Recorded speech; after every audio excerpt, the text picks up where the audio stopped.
Good morning and happy Friday to you. I am your host, Sharifa Hardy, and I have an amazing show for you today. And one of the reasons I know is so amazing is we have two returning guests who blew us away before, and we have three new guests, and we've been finding about them in the backstage. Their stories are amazing, so I know you're going to enjoy this show. And because it's Friday, it is Friday TGIF, and I already found the rhythm to my shows. If you want to be a guest on the show, you definitely want to pick either a Monday show or a Friday show because my energy on those shows is so amazing. Tuesday, Wednesday, Thursday, I'm doing okay, but Monday, I've been asleep for 3 days. Friday, I'm like, yes, I've done it. So today is going to be a great show. But before I go ahead and introduce today's guest, I'm going to ask you to do what I always ask you to do, and that is to have someone join you in watching the show. So I usually ask you just to share the show, but now I need you to call a friend, text a friend, go to your neighbor, your roommate next door, tell them you want them to watch the Roundtable Talk Show with you because this information has to be shared. It's not something that we can keep to ourselves. So grab a friend, tell a friend. The Roundtable Talk Show is live, and friends don't let friends miss out on the Roundtable Talk Show. I'm so excited to introduce our first guest. This lady, young lady, was on a previous show, and she has so much going on. She's a musician, she's an author, she has fantastic, funny stories, and we ran out of time the last time she was here. So guess what? We brought her back. Just for you, I want to introduce the beautiful, wonderful, amazing Donna Brown. Good morning, Donna. How are you? Good morning, Sharifa. I'm so happy to have a chance to come back to your show.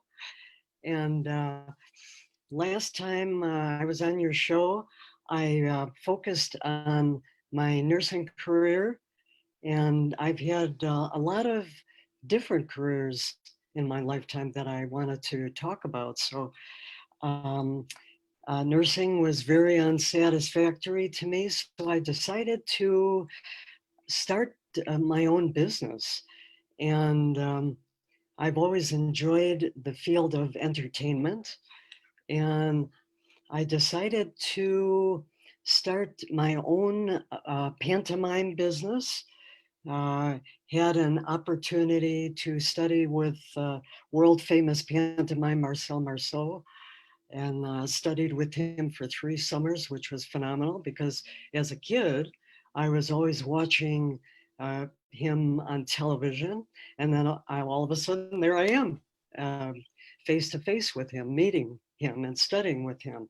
And I decided to, after my studies, I decided to start my own pantomime business, which I did for about 18 years.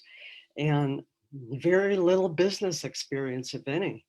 I just sat down with, you guys remember one of those old fashioned phone books that you have to leaf your way through, this huge, giant phone book?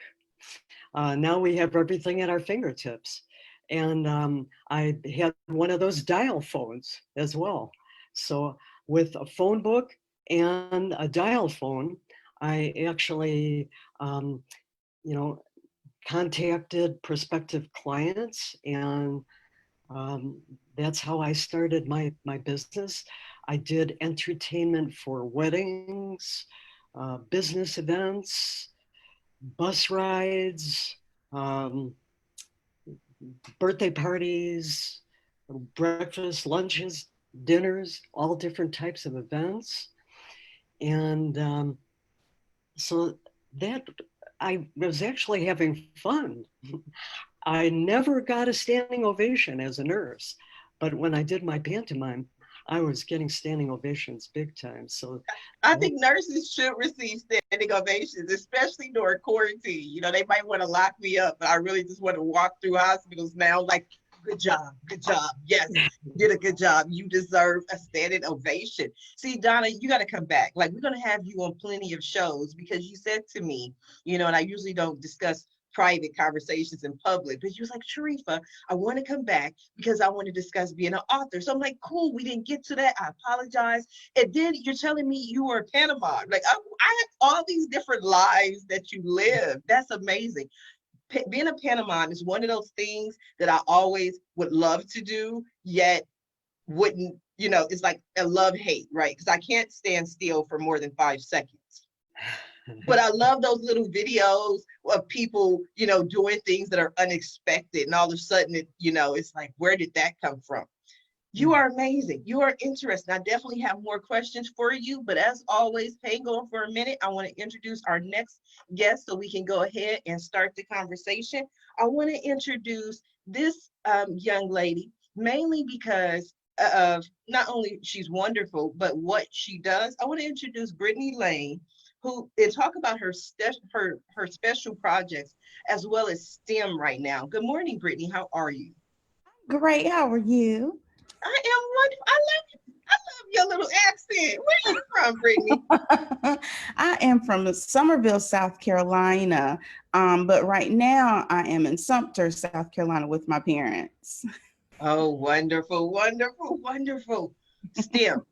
The reason that it was so important for me to just discuss STEM is that is an area that people are trying to get more women into and more of a focus on, and an area as far as our youth to get STEM introduced to our children at an earlier age. Brittani, tell us exactly what STEM is and why it's so important. Okay, well, first off, STEM is an acronym and it stands for science, technology, engineering, and math. And we are currently in the process of making sure we add that A to the equation. So we're moving from STEM to STEAM, and we're adding in the arts because we all know that the arts has the ability to really bring in students and to help open their creativity and their understanding of the other four. So STEM is very important simply because technology is moving us forward rapidly. And so, as you said, it's so important for us to introduce STEM to our children as early as possible. And it's not that hard. I have a 20-month-old, and she'll take my cell phone, and after a while, I start hearing her favorite TV shows starting because it's just innate for children now. So I think what we really need to do is the medium and the technology and to really draw children in and increase their understanding and make them tools of not just entertainment, but tools of education. Mhm. Why is it so important to you? Why is this a passion of yours? Well, it's a passion of mine simply because I need our kids to be prepared to be assets to society. We need to give our kids whatever it is they need to continue moving us forward. And that looks different and unique for each individual student. And so we have to move away from this one size fits all type education and really dig into individualizing experiences for students. And it's important because we want them to be successful. And if you have the tools you need in your tool belt, then all you need to do is reach in, dig out, and pull what you need to move forward. That's interesting, and it's so. To me, I consider it to a certain extent prolific because we were going in one direction, and that direction was the STEM. Like you said, let's go to this direction. All of a sudden, uncontrollable COVID-19 global pandemic happens, and then you have something that once again has divided the education system. Because I didn't even know, but this is why I love doing a roundtable talk show, that really based on where you are in the country would determine how your school system handle this pandemic. I thought, because I'm in California, I'm not trying to say we the best of the best, but we the best of the best. Okay. And in our school systems, a lot of the kids, and not all of them, I'm teasing a little bit, but they were given laptops. You have to do your schoolwork. And then I was talking to someone, and I'm not going to name the state because it's not really relevant, but they did not receive a laptop. They did not receive a packet. They were told, and this is a quote, go home and teach your kids something. Teach them something. And I was like, what does that mean? They said that's what they told us as parents. Teach them something. They didn't give a plan, a website to go through. They said teach them something. So in trying to move forward with children in technology and science, and yet you're just like, okay, I mean, and some of the things they suggested were like learn how to do a podcast, learn a different language. But okay, and that's wonderful. I'm not knocking any of those things, but for them to be productive citizens. Am I wrong, Brittany, or I'm just on my soapbox this morning? I told you it's Friday. I admitted that early. Oh, you are singing to the choir. So to speak to the disparity in education across the United States in particular, that's something that those of us who have studied trends in education realized maybe about 10 years ago on a large scale. So we have known for decades that what we are doing isn't working. And we have, one of the things that stands in the way is that we don't necessarily have someone at the top that will pull everyone together onto the same page. Now, I will say we did have a national concerted effort to move forward, and we call that Common Core curriculum.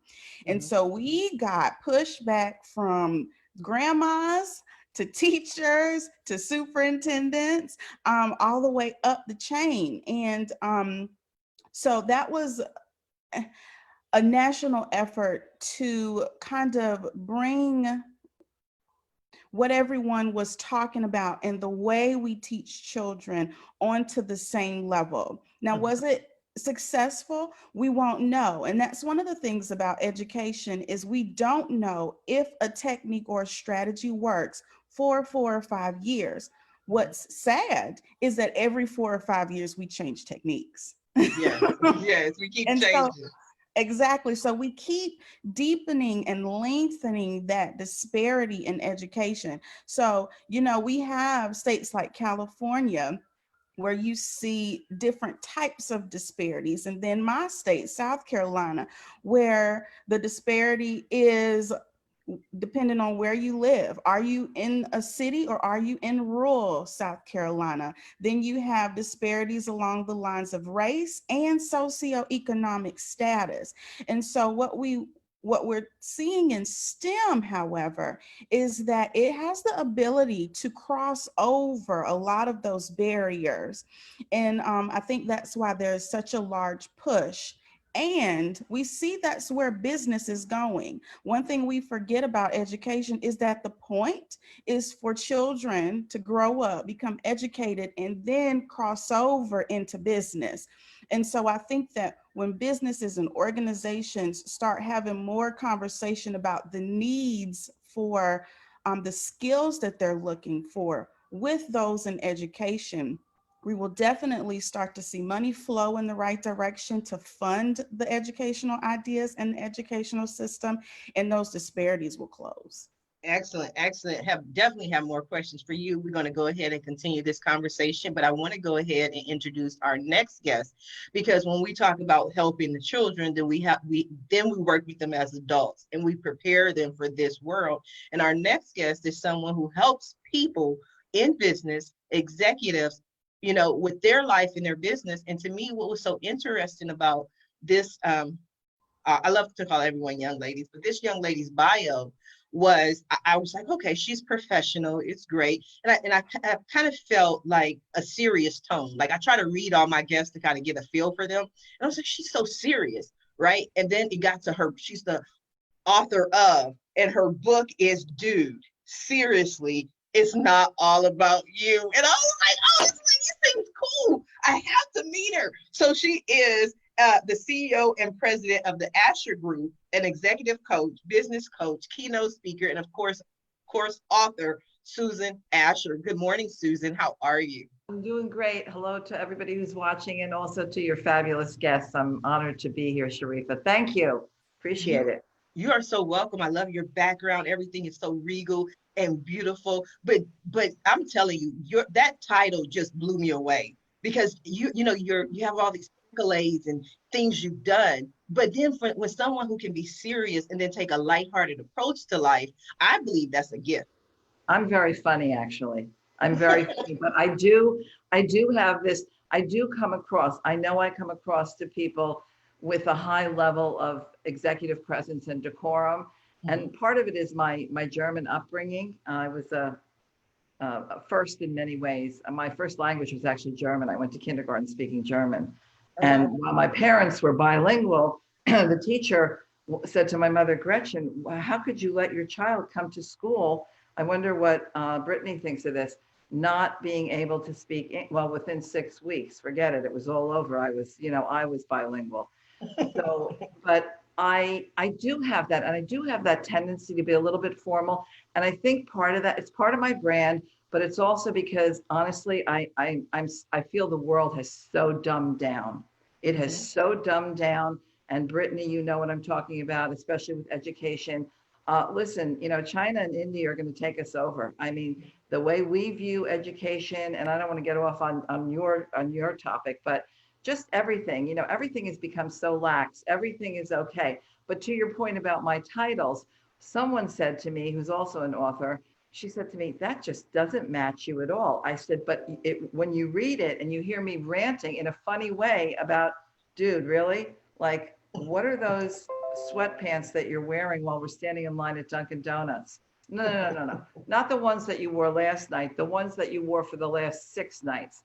And this is how we, and so I am always teaching people that, you talk about the word branding, right? Everybody branding. How do we brand ourselves? Your brand is what you show people every single day.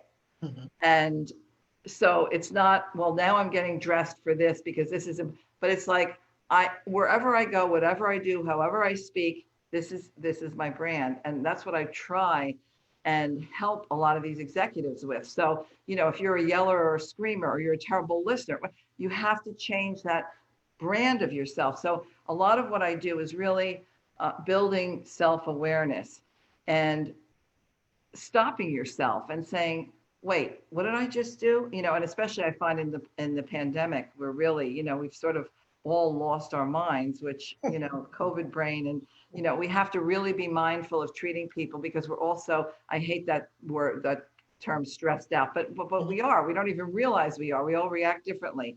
But it's really fun to see, working with teams and working with individuals, how they can really raise the bar in their own behavior to build better organizations, to build better teams. And, it's just so easy. You talk about emotional intelligence, or I do a lot.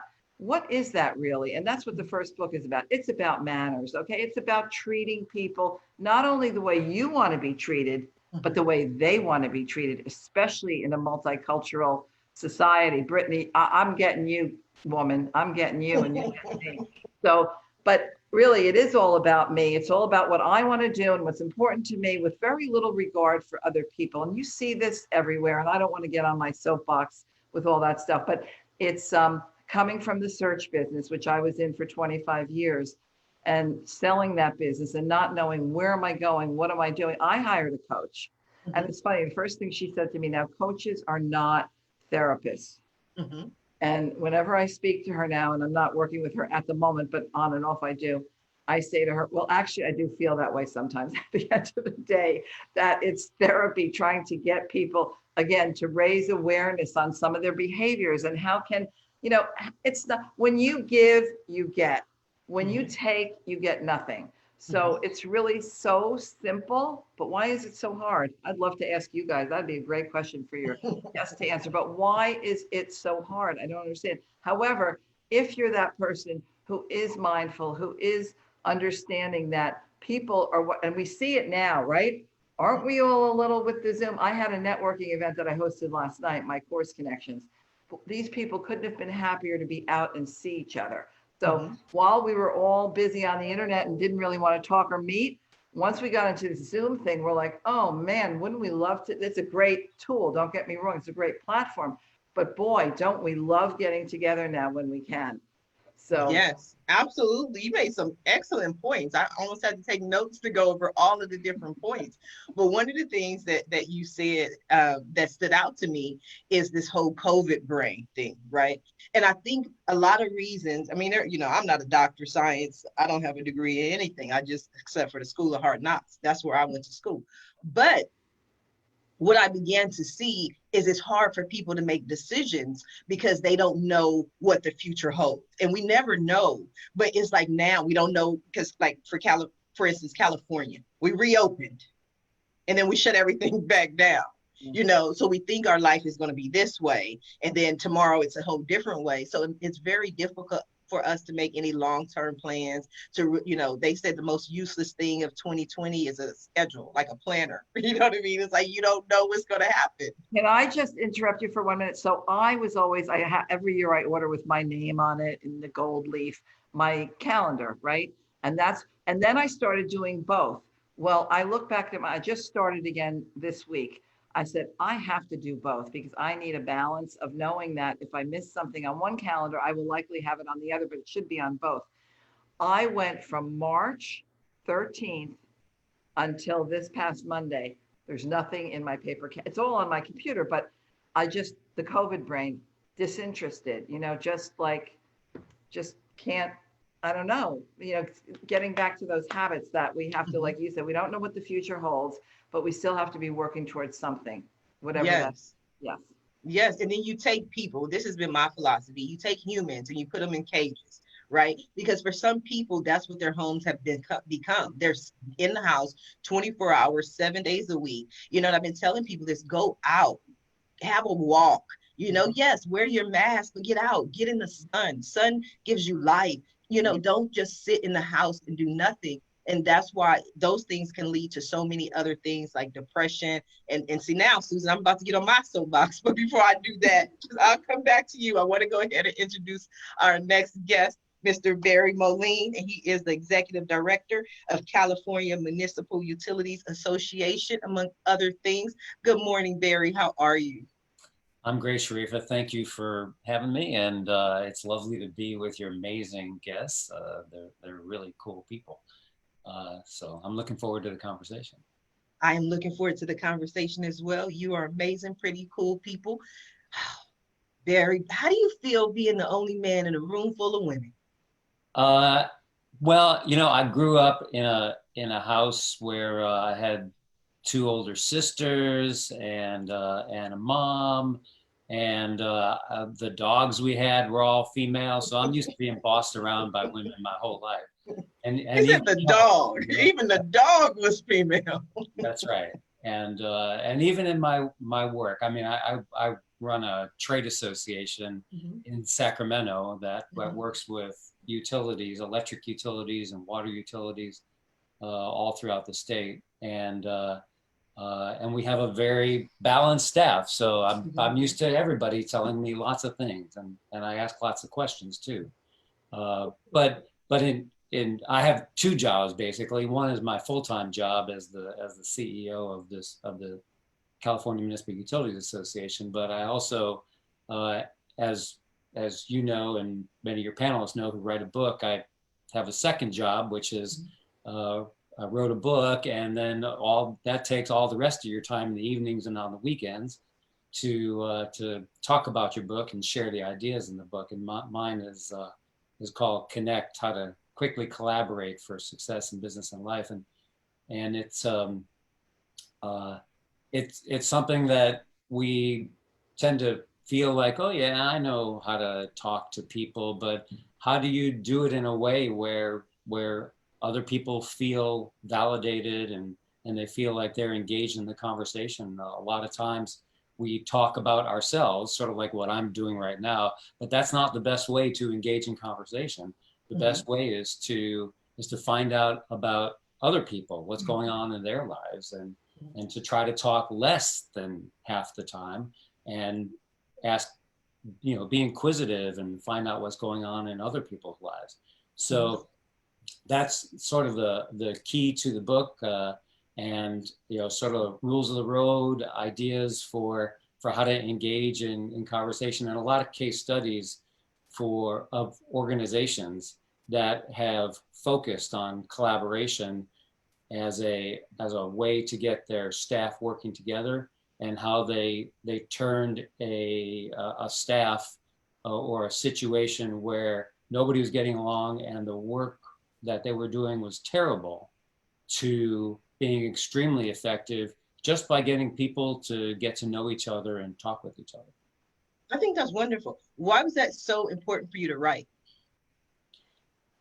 I was working in Florida a few years ago, and I tend to work with cities, and I got sort of parachuted in. I didn't actually parachute, but but I suddenly had to work with a community in Southeast Florida, and it was a very wealthy community. And I just sort of came in as a consultant in this group, and everybody hated each other, and they couldn't get along, and they had to solve a big community problem. And they all had a lot of money. They were very wealthy, and they had enough money to give each other the finger. They could do anything that they wanted to. What dollar amount is that? I always wonder, what is that exact dollar amount that you get to when you like, you know what? I have enough money to give the world the finger. Yeah. 2.5 million? What? No, I'm just kidding. Go ahead, Barry. I'm sorry. It's Friday. Well, I can tell you, it's enough money where when you write a check, you don't notice it. You don't notice that there's a drop in your checkbook. Okay, well, introduce me to all of those people, right? Tell them you have to meet Sharifa Hardy. Yeah, and after dealing with these folks for a few months, I was talking with someone over a beer, and I said, "Does anybody get along anywhere? Because this is crazy." And we literally started Googling and thought, "Oh, well, here's a community that did a neat project, and here's an organization that did something cool." And we started to find a lot of case studies of organizations that actually focused on getting together, focused on communicating, focused on collaborating, and said, maybe somebody ought to write a book about this. And then we, by the end of that, that third beer, we said, well, why don't we write a book about it? So the guy that I was collaborating with on it actually decided not to collaborate. He's still a great friend, but he said he had another book that he wanted to work on about homelessness. So I let him go, and I continued to work on Connect. And it was extremely rewarding because I learned things about collaborating that I had no idea. And really the number one thing is to share stories, share backstories, because once you know a little bit about someone, a little bit about their history, you sort of get a little bit about their life story, you start to know their heart. And once you know their heart, the direction that they might want to go in, or what's driving them. And once you know that, when you have to get something done, it's so much easier because you know where that person's coming from. They're on the same wavelength. You know their vibration, but if you don't know somebody at all, and this is being on the internet, you just see somebody that writes a comment, on Facebook or LinkedIn or on some platform that you're on. You don't know them, so you write not any of us, but people write nasty stuff because they don't know those people. But once we know each other, you can't do that. It's really hard to do that. So getting to know people is the key to collaborating quickly and effectively. I agree. I agree completely. And it's different tools and techniques that you can utilize. Plenty of them, I'm pretty sure you outline in the book. What I do, and people don't realize how much effort and energy it takes to host the Roundtable Talk Show. The Roundtable Talk Show has 5 guests per day, 25 guests per week, 100 people per month that sit down together who have no idea about who the other person is. And you have to make an instant connection with each person, bring out the best in them. And that's a skill that I utilize because I want people to have an enjoyable experience as a guest on the show. But one of the things that I do is I see everyone. So I'm telling you, this is how I look at you when I see you, is that little kid on their first day of kindergarten. right? No matter who you are, you walk into that room and we all just want to be accepted. We want to find our little group. We want to play. We want the other little kids to play with us. So I just try to bring out something from each person so we can make that instant connection so we all can get along and have a fabulous show. And I really think that's one of the reasons people walk away from the show and like, I got to do this again. That was fun. Thank you, Barry. We're definitely going to come back to you. I want to go ahead and introduce our next guest. This is her third time being on this show. I was a guest on her show. This lady is amazing. The only word I have been able to use to describe her is magic. She's just magical, magical, magical. She is so amazing. And when you see, you'll see why I always introduce her last, because she's going to show you some of her magic right now. But aside from being magical, she is also the host of her own show, which she's going to talk a little bit about. She has over 2.4 million listeners that tune in to hear her voice, her view, and about business. I want to go ahead and introduce the magical Sunita Shannon. Good morning, Sunita. How are you? Good morning, everyone. Welcome to Freedom Friday. We made it to the weekend, guys. This is your girl, Queen Sunny Honey from CRS Radio, the Knowledge Station. As you know, it's morning time for you over there. I'm over here on the other side of the world, and it is sunset. So if you notice it's a little darker compared to your side of the world, it's your international girl still connecting with you today. I just want to thank you, Sharifa, for allowing me to come onto your platform. One of the most important things is the cohesiveness for us to come together and to have these conversations. So you got a chance to just introduce me to phenomenal people each and every week. One of the connecting factors I see today is behavior modification.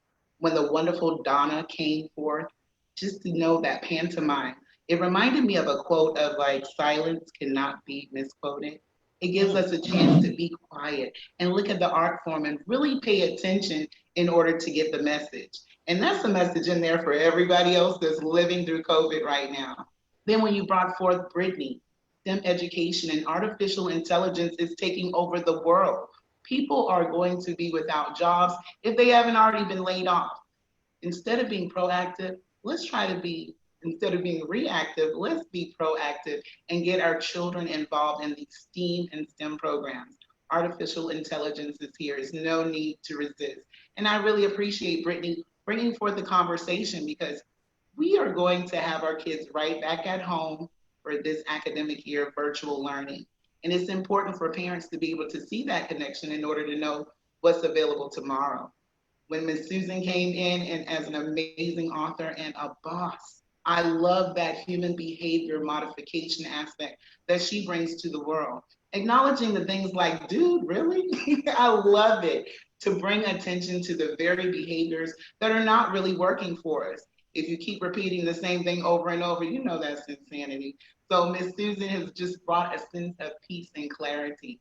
And very behavior modification is key. When you're able to sit in a room with the 1%, the haves, and you recognize that that line of communication has to occur. People have to see the human connection and be sensitive. I applaud each and every one of you for just doing your part for behavior modification. Ms. Sharifa, when you bring us forth every single day, people get an opportunity. If you are a person who hasn't had any inspiration, every person on this platform is here to inspire you. This is just Queen Sunny Honey on my own little soapbox. Thank you. I love you. I love you. Wasn't that magical? Now you can't tell me that was not Susan. Come on, work with me. I know we had to love that. Totally, totally. No, it's funny. And Barry, also, you said something, when you said about listening, and I always say, I think I have it in my book, actually, God gave us 2 ears and 1 mouth so that we would listen twice as much as we talk. Really like simple things. But, I appreciate you, Sunita, recognizing that we're really all like Donna doing her thing with pantomime. We have to share these things with the world to make the world a better place. And, I don't want to go there in terms, but there's so much, strife and grief and violence. And why can't we love each other more, and care about each other more? and find ways to, like Barry said, to connect, not to disconnect. So, yeah. I agree. Donna, what are you thinking over there? I'm going to give you enough time today. Yes. Wow. Just connecting with people um, is kind of twofold. When I would do my pantomime performances, I would connect with people without even saying a word, and the messages that I was conveying with my face, with my hands, my body, was instantly understood by my audiences, be they children or adults or elderly people. That was really wonderful. And then the other component is too, finally finding my voice through the book that I wrote. And the name of the book is Finding Medusa. And this is the story of, it's a musical story because I'm also a musician. And the band that we created back in the dinosaur age, back in the early 70s, we created this rock music, this original rock music, and that was discovered 40 years later through a 45 at a record convention. I mean, all of a sudden, this producer calls me and says, wow, I found your 45 at a record convention, and I want to make an album of this 45. And lo and behold, the album was released a year later, received worldwide acclaim. So that's why I decided to write this story about just a plain ordinary person. This music is very powerful, very powerful. Talk about communication. Music communicates volumes. And we received worldwide acclaim for this music. And that's why I decided to write this story of Finding Medusa, which actually was about really finding my own authenticity as a musician and all the different roles that I played in my life. I reconnected with my musical roots. And that's why I decided to stop talking about writing a book and actually write the book. I wanted to say one thing that Donna just made me think about that I didn't mention, and especially as a pantomime and how you had people connect with you, virtually without any speaking, is the body language that we use and building more awareness in people about your body language when you're speaking to people, and in being able to engage them with your body language, with looking at them, with whatever it is that we're doing. That's really important too. And so much of body language is silent, right? It's, are you leaning in? Are you nodding your head? Are you getting it? And so that's something, again, to be mindful of, right? If you're, let's say you're the boss or whatever, looking for those cues, and that's part of emotional intelligence, looking for those cues. Barry is that person in the room in this Florida, what do they do? Are they sitting like this, with their hands up? I mean, there's so much that we can learn from people, even when they walk into a room, on what their body language conveys. So it's the mind-body connection as well. So that just, I thought of that, Donna, when you were, talking about how you connected with the audience, through pantomime. Yeah. I think that was interesting. But for some people, let me just ask you this, Susan. I always believe, no matter what anybody says, there are levels to life. Kind of what Barry was referring to. I didn't hear you. There are levels to life, right? So like Barry was referring to, he was having this experience with the upper echelon, right? So you have wealthier, the haves, the 1%, as Sunita said. But then when you go from whatever level you're on to maybe all of a sudden you're around more successful people, sometimes we wonder, okay, how then should my body language, maybe it needs to change. What should I do to be more professional? What should I do to display that I'm confident? What should I do to reflect, that I'm comfortable in my own skin at whatever that level is? Do you understand that question, Susan? Or would you like me to rephrase? Can you rephrase? What are you asking me? What should we do? Get to the nitty gritty. basically the imposter syndrome, right? I'm pretty sure you're familiar with it, right? Yes, I A am. lot I've of tried people, it many times to get where I am. When I was 25 and I walked in, I'll never forget 25 walking into like whatever, a CEO of some bank. And he definitely only brought me in there because I was a 25-year-old chickie back in the day. In his mind, I know that. He was not giving me any business. But anyway, yeah, so go ahead. I people, think, yeah, go go ahead. ahead. No, just ask me the question one more time. Sorry, because I keep getting off topic. I apologize. COVID. Ask me. No, it's okay, because I'm trying to To get be to an the meat. imposter, are you asking me, is that okay? Or how do you do that? Or what is that what you're asking? No, my question is, often when we go take a different journey, right? All of a sudden, maybe I was a small business owner. I just hit that level of $5 million in revenue. So Mhm. now I'm invited to every country club, every upper echelon place to be. I'm now having different speaking engagements. I may feel that I have imposter syndrome.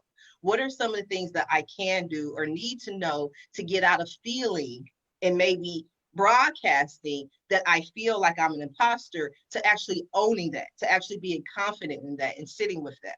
Well, we have to understand, no matter how much money you have, all right, that's not the golden be all and end all. Everybody has problems. Everybody has and again, like my grandfather always said, put your cross in the box there, and then you'll see that you're going to take your cross that you're bearing out again, and you rather take your own problems.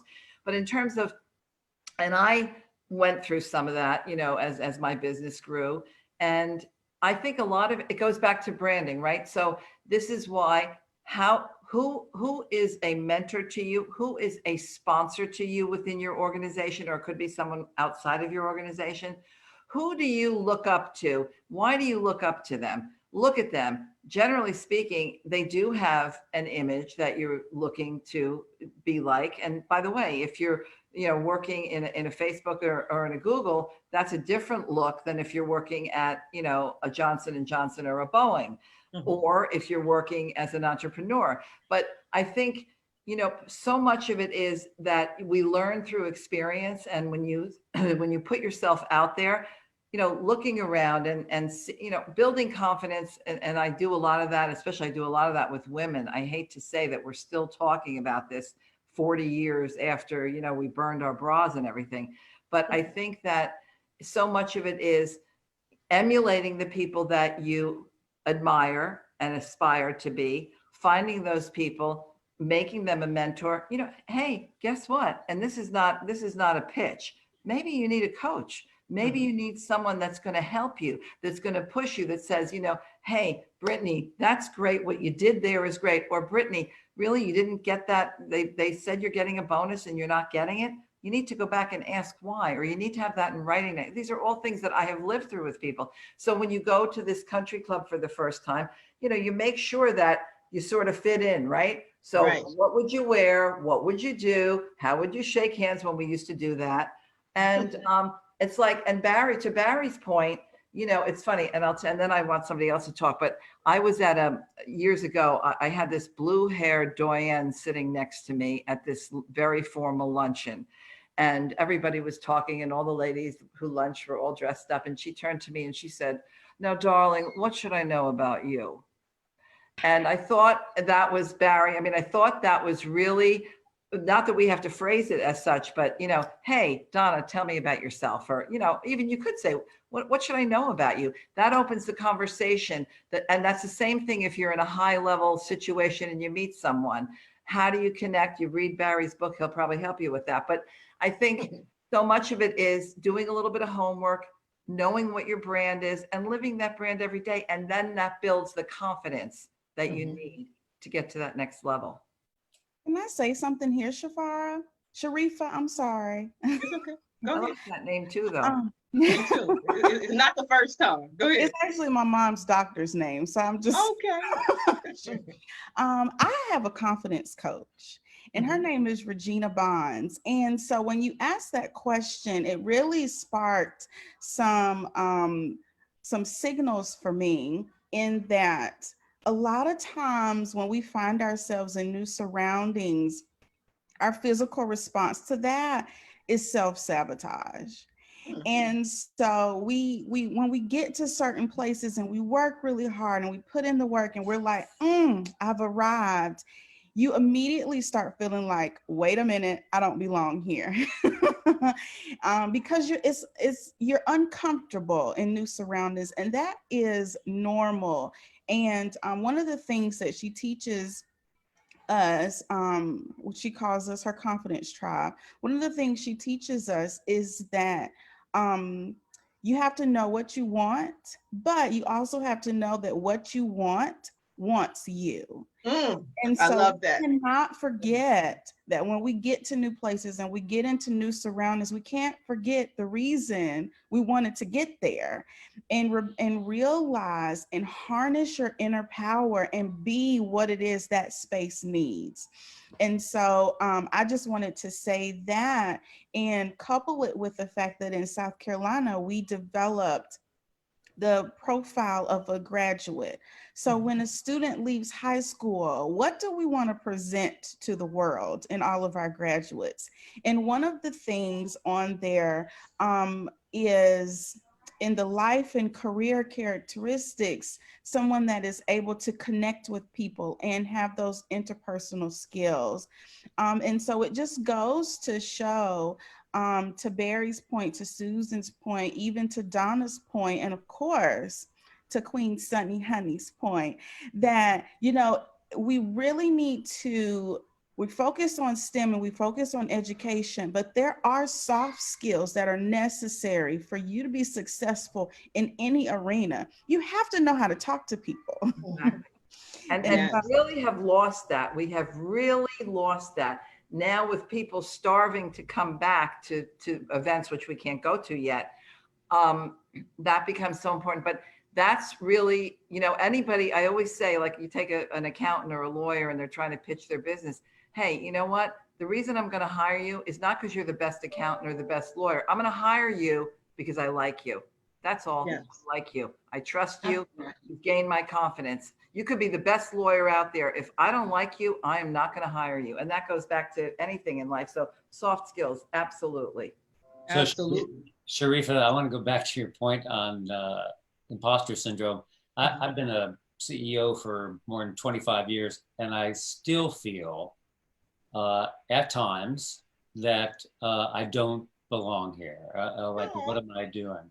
And it was really significant when I was younger or a new CEO, and I really didn't know what I was doing, and just was trying to pay attention to everybody around me. A lot of examples of other heads of organizations and trying to mimic what they do, and just things like we're talking about, their posture, how they hold themselves, what they say, what they don't say, and over time, just more experience, more opportunities to mimic that behavior, and be in a room and try to do it and find, oh well, people are responding to that okay, but it's still every time as Brittany was talking about, you get into this new environment, it feels uncomfortable, and how do you cope? Well, you have to go back to, well, last time I was in a new environment, it turned out okay. I still remember the first time I made a presentation, a professional presentation, and I was really nervous. And it was to about 25 people, and they were all older than me, and they all had more advanced degrees than me, but I was teaching them something that they didn't know. And it was, and they needed to work together on a project. And I had just learned the thing myself. It was a planning tool. But they were really smart. And one person came in the room as I was getting all my slides together, and he could tell that I was nervous. And he was one of the tough people. So I was especially nervous about him. And he could, like I say, he could tell I was nervous, and I was shuffling things around and sort of practicing what I was going to say. And he said, "Barry, you're among friends." And it just completely let all the air out of my anxiety balloon. And I chilled. And every time I have to make a presentation or I get into an environment where I'm a little nervous, I think about that. I think, you know, it's like what Brittany just said. People want you to succeed. They want to be with you. They want to be, you know, like you know, when Donna's performing, they want her to succeed. They want to be entertained by her.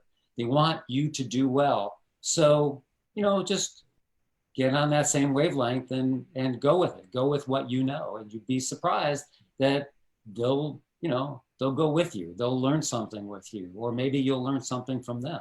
But even still, they want you to succeed. And having that concept of, you know, being an imposter, it never goes away. I mean, it's there for everybody. I mean, unless you're the kind of person who walks into a room and, you know, and you don't care about what other people think about you. I agree. Very small I agree. fraction of those people. Everyone else has just always has a little twinge of like, am I doing okay? Thank you for saying that, Barry. As the imposter syndrome, I live overseas. So I really know what you mean when you say to step in a situation where you're the novice. My solution is this: own the room. If you go to a new company, if you're on a new project, honey, no matter where you are, own the room.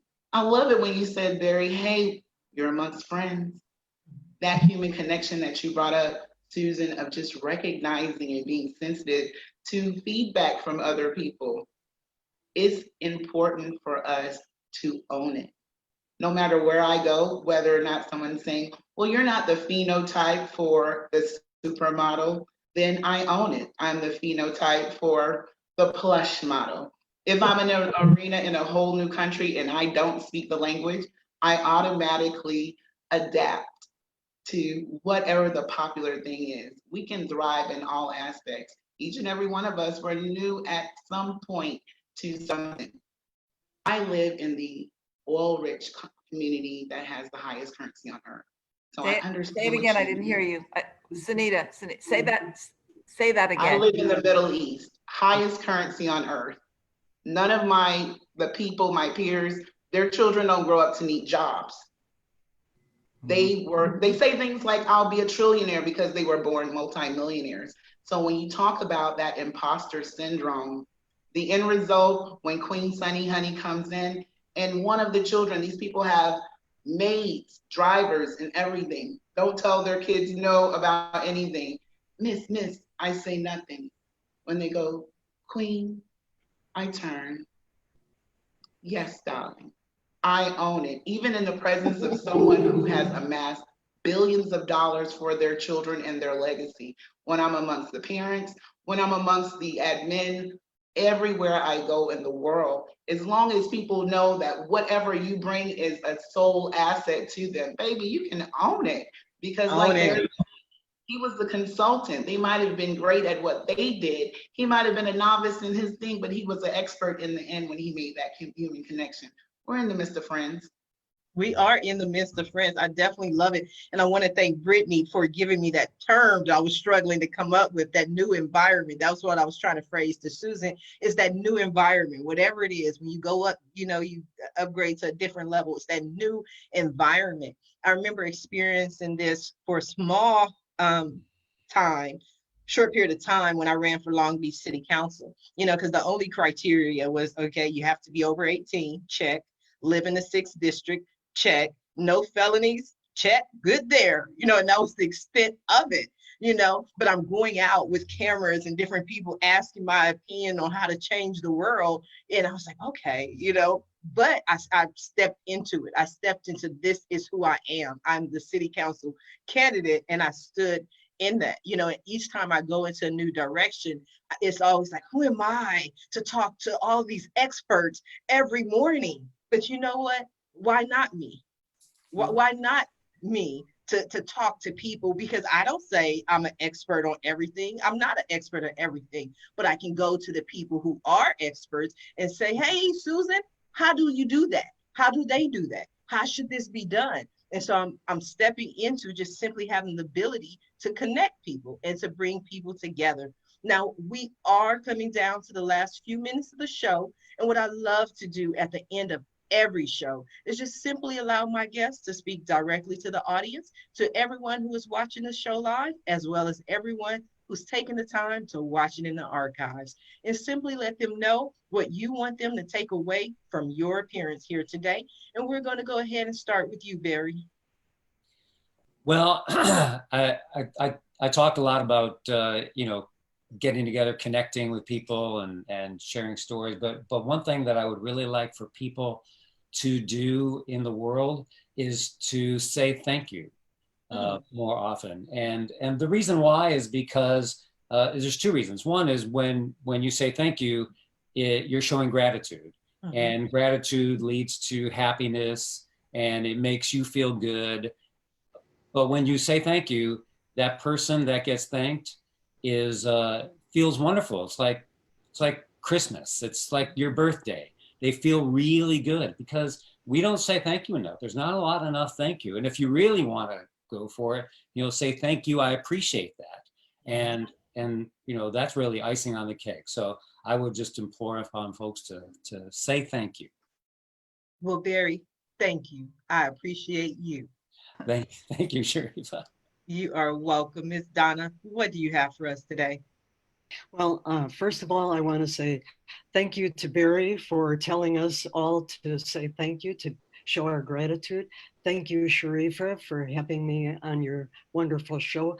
Thank you to all these wonderful people that I have met. And I feel like you guys are right in my home with me. And I wanted to really express pursuing what you love to do. It doesn't have to be music. It could be just doing something that you really did and loved doing as a child or an earlier stage in your life. Pursuing what you really love doing in your life. And that brings on tremendous happiness. You share that happiness with everybody you meet and you self-actualize. And that's what life is all about, is self-actualization, doing what you love doing. I'm saying hi to your friend. Hi, Sharifa. That's my husband. Hi, husband. How you doing? I got questions for you too, but we ran out of time. Next time on next show, we'll ask you some questions. Brittany, what do you have for us? So, as an educator, I know that we are facing some of the most uncertain times that we will ever see, probably in my generation. And so I want to say to educators, let's hold it together. Let's fight the good fight together. Let's connect. To parents, I'm a mama myself. Please speak up. Let your voice be heard. Talk to the administration at your student's school. Talk to the superintendent of your student's district. Get involved and allow your voice to inform the decisions to be made and to the students. You guys are going to be some of the most powerful people and some of the most inspiring, because you are going to be moving through one of the largest and what I think will be one of the most defining events, but you're still going to power through. And so to everyone, thank you for allowing me to be on this show. Let's allow hope to be our principal emotion, but give yourself grace. Nobody's ever been in this spot. Nobody's ever done this before. Receive grace and give grace. Thank you. Say thank you, receive grace, give grace. Beautiful, wonderful Miss Susan. Well, I have two things, and I my thing is always be brief, be brilliant, be gone. So that's why I'm going to keep. Oh, I like that. Yeah, but I do want to say thank you, and Barry, for reminding us. And there's a whole chapter in Dude Seriously about that. But yes, thank you. It's so great to meet all of you. I'm going to find you on LinkedIn or Facebook or Instagram. I'm going to find you. I'm going to hunt you down. But my two tips are one thing, and it kind of goes, it's a simple thing like what Barry said, and that is, please, when you meet someone, use their name. Call them by their name. It's the greatest gift you can give someone, to call them by their name, not just hi, but hi, Barry, hi, Sunita, Queenie. whatever we can say. And the other thing is, another thing, and I've lived my life by this, and this is why I've gotten where I've gotten. Say what you mean and mean what you say. If I am going to say that I'm going to call you tomorrow morning at 10 o'clock, I'm going to call you tomorrow morning. Why? Because that's the first way that I can build trust with you, is to show you that I said something and then I followed it up. So those two little things, the greatest gift is using someone's name and saying what you mean and meaning what you say. If the whole world could do that, I guess we'd be a better place. I think that was brilliant. I mean, truly brilliant. And that, I mean, a lot of people don't understand that was really the motivation in creating Twitter to begin with. His feeling was that if you don't know how to express your thoughts in 140 characters or less, you really don't know what you're talking about. You know what I mean? People come up with these long soliloquies, but Oh, please. let's get to the meat and the potatoes of what you're trying to say. 140 characters or less. Thank you. That was beautiful, Susan. I appreciate you. Go ahead and take this on out, Queen Sanita. This is your girl, Queen Sunny Honey, and it has been a wonderful opportunity to come to you. So today, I just want to say thank you, thank you, thank you so much, Miss Sharifa, for having us. And pretty much everyone, remember what my father told me. What is the most valuable thing a person can give you? Their time. Thank you for your time today, and limitless blessings to you and yours. Beautiful. Thank you. I appreciate you. Happy Friday. It is a wonderful show. I had such a great time. We all connected. We all came together. We learned, we talked, we shared. It was a beautiful way to close out a week. I am so thankful for all of you for being a guest on today's episode of the Roundtable Talk Show. I definitely appreciate you. And I appreciate everyone who tuned in to watch this show live. If you haven't shared the show already, please go ahead and share the show. Even if you are watching this show 20 days later after the show or 2 years later, doesn't matter. You can still go ahead and share this show because the information will still be as valid then as it is now. And if you watch the show, don't just watch. Visit our guest website, follow them on social media, send them a message, send them a tweet. And when you contact them, please let them know Sharifa Hardy says hi. If you are interested in being a guest, please visit the website at asksharifa.com. Until Monday morning, everyone have a safe and a blessed day. Bye now.